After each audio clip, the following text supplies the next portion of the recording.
Messi और Ronaldo दोनों की शर्टें हैं मेरे पास। और ये दिखाने का मकसद ये है कि मैंने हमेशा हमेशा जो है दोनों की रिस्पेक्ट की है। हमेशा मैंने दोनों को इक्वली हीरो समझा है, फुटबॉलिंग हीरो समझा है। और मैंने कभी दोनों में कोई फ़र्क नहीं किया या मैंने कंपैरिजन करने की कोशिश नहीं की, बिकॉज़ मेरी नज़र में to be the best you need someone जो कि हमेशा आपको पुश करे। ज़िंदगी में ना हमेशा आपको एक किसी मुकाम तक पहुंचने के लिए एक नेमेसिस चाहिए होता है। और मेसी का जो नेमेसिस था वो क्रिस्टियानो रोनाल्डो था, रोनाल्डो का जो नेमेसिस था वो मेसी था। दोनों एक दूसरे के बगैर अधूरे थे। ड्रैगन बॉल जी हम बचपन में एक कार्टून देखते थे, बचपन की बात कर रहा हूँ मैं। लगता ऐसे ही है कि आज अपना जो बचपन है वो मैंने खो दिया है, मेरा जो बचपन है वो ख़त्म हो गया है, ऐसी फीलिंग एक आ रही है। तो उसमें ड्रैगन बॉल जी की मैं बात कर रहा था, उसमें गोकू और वजीटा वाला दो कैरेक्टर्स होते थे। जिन्होंने वो कार्टून अपने बचपन में देखा है, जो मेरी तरह 90s में पैदा हुए हैं, उनको पता है कि वो मैं किसकी बात कर रहा हूँ। तो you need that nemesis, you need that anti hero in your life. अगर आप एक स्टोरी के हीरो, तो मेसी एंड रोनाल्डो जिस तरह से गया, मैंने उसके ऊपर भी वीडियो बनाई है, आप यहाँ पे जाके देख सकते हैं। तो जब वो गया था मुझे बड़ी तकलीफ़ हुई थी, और अब आज भी मुझे इक्वली उतनी ही तकलीफ़ है, क्योंकि मैं एक्सपेक्ट नहीं कर रहा था कि मेसी इतनी जल्दी इंटर मियामी चला जाएगा। और मैं क्यों एक्सपेक्ट करूँगा, एक लोंडा है, उसने पेरिस सेंट जर्मेन में अभी ये जो सीज़न गुजरा है उसने 20 गोल मारे, 16 गोल्स मार चुका है लीग वन में, और 16 असिस्ट किए हैं उसने लीग वन में, फ्रेंच लीग में। चैम्पियंस लीग में 4 गोल किए हैं उसने 7 अपीयरेंसेस में। ही still at his peak. He still is in form. He can still give great football at the very top level, European level. मेरे लिए यूरोपियन लेवल हमेशा से टॉप लेवल ही रहेगी, और अभी भी टॉप लेवल वही है। लोग कह रहे हैं कि आहिस्ता आहिस्ता जो एशियन फुटबॉल है वो आहिस्ता आहिस्ता जो है वो अच्छा होना शुरू हो गई है, but right now it's still European football. और मैं चाहता था कि मेसी यूरोप में स्टे करे, मैं चाहता था मेसी वापस बार्सिलोना जाए, मैं चाहता था उसको एक ग्रैंड फेयरवेल मिले। I wanted that. जिस तरह मैं चाहता था कि रोनाल्डो को इज़्ज़त से फेयरवेल मिले, मैं उसी तरह चाहता था कि मेसी को भी इज़्ज़त से फेयरवेल मिले। और उसने अपने इंटरव्यू में बोला भी कि वो चाहता है कि एक दिन उसको वो फेयरवेल दिया जाए एट बार्सिलोना। मेरा दिल जो है वो बहुत ज़्यादा, I am shaken a bit and I am a bit sad, क्योंकि मेरे लिए ये एंड ऑफ एन एरा है। मेरे लिए ये मेरा जो बचपन है वो आज ख़त्म हो गया, मेरा बचपन ऑफिशियली ख़त्म हो चुका है। और I don't know what to say. ये डिसीजन क्यों उसने लिया, ऑब्वियसली अपने जहनी सुकून के लिए लिया। उसको सुकून चाहिए था अपनी लाइफ में, क्योंकि लोंडा सब कुछ अचीव कर चुका है। He has completed football. हम टेनिस में किसकी बात करते हैं, रॉजर फेडरर की, और हम फुटबॉल में किसकी बात करते हैं, लियोनेल मेसी की, और उसके नेमेसिस की क्रिस्टियानो रोनाल्डो, जिन्होंने 15 साल 17 साल एक दूसरे को उस लिमिट तक पुश किया जिस लिमिट तक शायद कोई इंसान दूसरे इंसान को पुश ना कर पाए फ़ुटबॉल की दुनिया में। शायद हालैंड और एम्बापे भी ना ये कर पाएँ। इतनी ज़्यादा कंसिस्टेंसी, इतने सालों तक, 17 साल, इतनी कंसिस्टेंसी मैंने किसी एरा में किसी दो फुटबॉलर्स की नहीं देखी।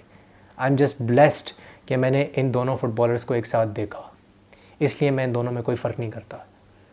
और दूसरी वजह ये भी है कि मेरा इश्क हमेशा से लिवरपूल रहा है, और मेरा मोस्ट फेवरेट प्लेयर हमेशा से स्टीवन जेरार्ड रहा है। तो मैं कभी भी इन दोनों के साथ उस तरह से मैं फ़र्क नहीं करता जिस तरह नॉर्मल मेसी और रोनाल्डो फैंस करते हैं। For me it was a blessing to watch them, it was a blessing, I am blessed. तो कहते हैं कि ज़िंदगी में हमेशा ना आपको शुक्र अदा करना चाहिए। तो मैं बस शुक्र अदा करना चाहता हूँ, but I obviously wanted more of Messi in Europe, और तकलीफ़ तो मुझे है। बहुत से लोग इसको नैरेटिव दे रहे हैं। कोई नैरेटिव ये दे रहा है कि लापोर्टा जो था उसने पॉलिटिक्स खेली है।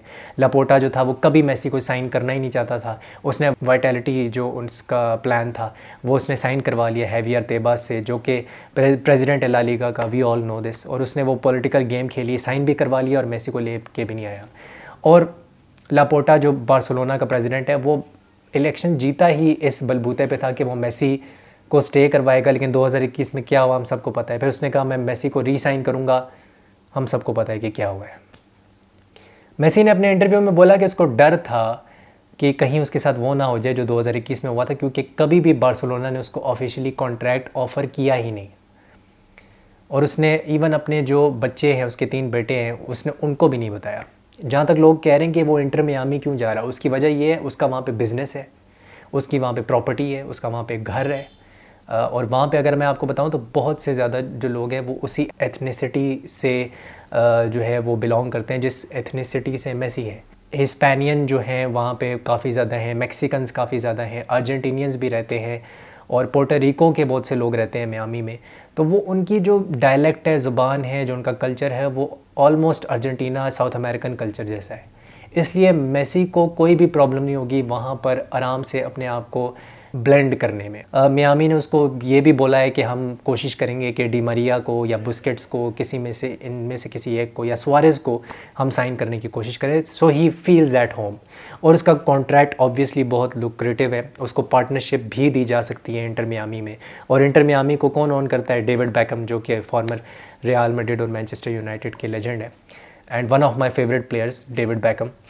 तो उसको प्रॉब्लम नहीं होगी। और उसके लिए ये आसान रास्ता इसलिए था क्योंकि उसकी फ़ैमिली, रिपोर्टेडली उसकी फ़ैमिली सऊदी अरेबिया नहीं जाना चाहती थी। They wanted to move towards a place जो कि उनके कल्चर के करीब हो। जैसे स्पेन है वो साउथ अमेरिकन कल्चर के करीब है, जैसे इंटर मियामी है तो वो साउथ अमेरिकन कल्चर के करीब है। तो उसकी जो वाइफ है एंटोनेला, वो भी यही चाहती थी एंड उसके बच्चे भी यही चाहते थे।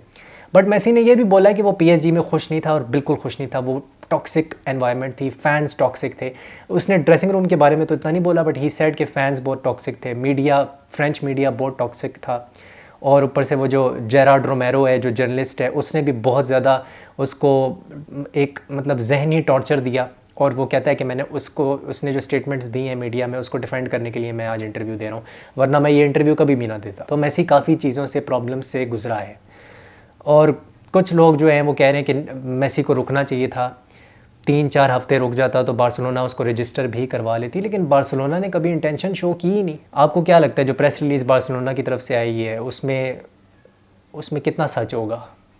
आई डोंट थिंक कि एक प्रॉपर इंटेंशन थी साइन करने के लिए मेसी को, मुझे नहीं लगता। वरना आप टेबल पे कॉन्ट्रैक्ट ज़रूर रखते, कुछ ना कुछ उसके साथ आप कम्युनिकेट करते हैं। मेसी ने अपनी इंटरव्यू में बोला कि मैंने सिर्फ़ और सिर्फ जावी से बात की और बाकी तो मैंने किसी से बात ही नहीं की। तो जर्नलिस्ट ने उससे पूछा भी कि आपको लगता है कि बार्सिलोना ने शिद्दत से कोशिश की है आपको साइन करने की? तो ही सेड मुझे नहीं पता यार, आई डोंट नो। अजीब है यार, मतलब मुझे नहीं पता कि किसको ब्लेम करना चाहिए, किसको नहीं ब्लेम करना चाहिए, लेकिन ये नहीं होना चाहिए था। मेरी नज़र में ये नहीं होना चाहिए था। मेसी को बार्सिलोना को साइन कर लेना चाहिए था। और मेसी का एक मुझे बात बहुत अच्छी लगी, उसने कहा मैं किसी यंग प्लेयर के एक्सपेंस पे अपने आप को वापस बार्सिलोना में नहीं लेके आना चाहता। मैं नहीं चाहता कि किसी प्लेयर को मेरी वजह से पे कट लेना पड़े और उसको सैलरी में कट लेना पड़े, क्योंकि बार्सिलोना के जो फाइनेंशियल हालात है काफ़ी ज़्यादा ख़राब हैं। और इसीलिए वो जो वाइटैलिटी प्लान है उन्होंने वो साइन करवाया है ताकि थोड़ा सा एक लुक्रेटिव अमाउंट वो स्पेंड कर सकें, थोड़ी वो अमाउंट स्पेंड कर सकें, इतनी कि वो जैसे उन्होंने लास्ट ईयर लिवरपूल करके एक प्रॉपर जो है 3 या 4 उन्होंने प्लेयर्स साइन किए, जिसकी वजह से वो ला लीगा भी जीते। लेवेंडोस्की उनमें से एक साइनिंग था। तो वो लिवरपूल जो है वो दोबारा हो सकता है। It's going to be another rebuild by Barcelona. और ये जो बार्सिलोना अगली सीज़न आएगी वो काफ़ी ख़तरनाक होगी। बट इसमें अगर मेसी भी होता तो ला लीगा की जो एक छाप है ना, ला लीगा की एक जो शनाख्त है, एक जो आइडेंटिटी है, वो वापस आ जाती है, एक पॉपुलैरिटी वापस आ जाती है मेसी के आने से। और मेसी का आना सिर्फ मेरे लिए काफ़ी नहीं था, मैं चाहता था उसको फेयरवेल भी, रिटायर भी वो वहीं हो। लेकिन जिस तरह से रोनाल्डो का एंड हुआ है और जिस तरह से अब मेसी का एंड हो रहा है, मेरे से ये डाइजेस्ट नहीं हो रहा, to be honest. As a pure football fan मेरे से ये डाइजेस्ट नहीं हो रहा, क्योंकि मैंने दोनों से कभी नफ़रत नहीं की है।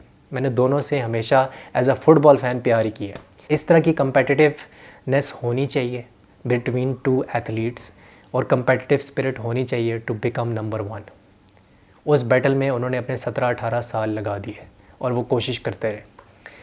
तो Messi has completed football for sure, और ये बहुत ज़्यादा एक सब फुटबॉल फैंस के लिए इमोशनल मोमेंट है मेसी का जाना। एंड मेसी अब जाएगा यूएसए में। एज़ फैंस हम सब का दिल कहीं ना कहीं डूब रहा है। हम सब कहीं ना कहीं एक दूसरे से सवाल पूछ रहे हैं कि किसकी गलती थी, लापोर्टा की गलती थी, बार्सिलोना की गलती थी, या मेसी को वेट और करना चाहिए था। मुझे नहीं लगता कि मेसी को इस मेंटल टॉर्चर से गुजरना चाहिए था 3 या 4 हफ्ते, जिस मेंटल टॉर्चर से वो गुजरा जब उसको एग्ज़िट लेना पड़ा, और ज़बरदस्ती उसको एक एग्ज़िट लेना पड़ा 2021 में। And he did that for the club.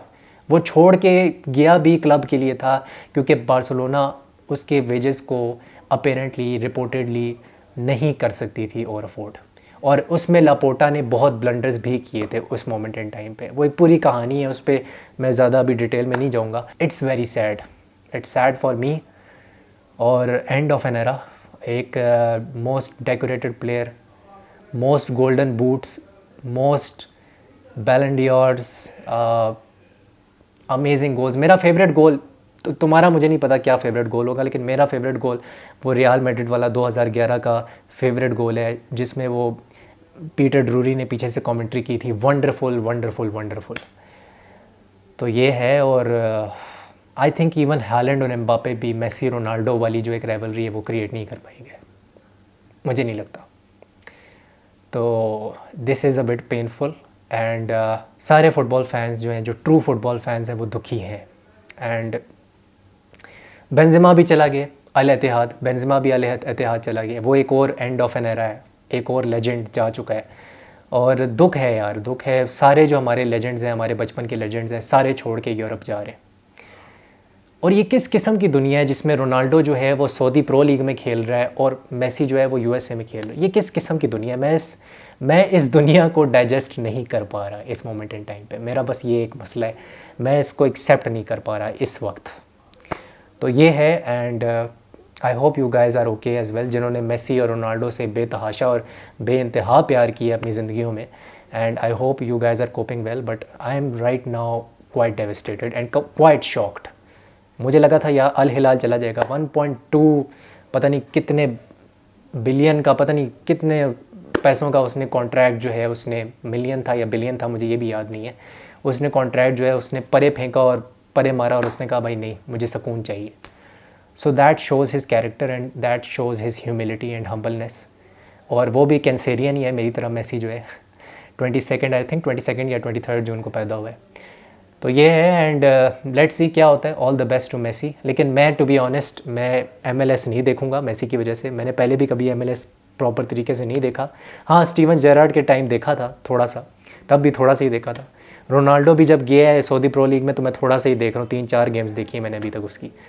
तो दुख यही है कि हम अब ज़्यादा मेसी को देख नहीं पाएंगे। This is probably the end of his playing days in my eyes. So yeah, अगर आपको वीडियो पसंद आई है तो लाइक, शेयर और सब्सक्राइब ज़रूर करना। I will see you soon. अपना ख्याल रखें, मेंटल हेल्थ का ख्याल रखें, और मेसी की पुरानी वीडियोज़ निकाल के देखते रहें। हस्ता ला विस्ता।